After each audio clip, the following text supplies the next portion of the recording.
करने जा रही हूँ कुछ अभिनेत्रा के बारे में, क्योंकि बहुत सारे अभिनेत्रा आए और चले गए। सफलता सिर्फ उन्हें मिला जो खुद की कलाकारी और गायकी की बदौलत आए। और दोस्तों, कुछ इसी तरह की कहानी रही है प्रदीप पांडे जी, जिन्होंने अपनी पहली फिल्म से लोगों का दिल जीत लिया। तो चलिए दोस्तों, हम इस वीडियो में जानते हैं।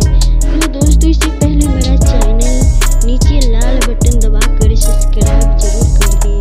भोजपुरी के सुपरस्टार प्रदीप पांडे चिंटू की पूरी कहानी, इससे कहानी की शुरुआत होती है 1992 से, जब भोजपुरी के डायरेक्टर राजकुमार पांडे की घर में बेटा हुआ जिसका नाम था प्रदीप। वैसे तो प्रदीप के घर का नाम चिंटू है। कहा जाता है कि चिंटू को क्रिकेटर का बचपन से शौक था। चिंटू ने अपनी पढ़ाई मुंबई के IAS स्कूल और ठाकुर कॉलेज से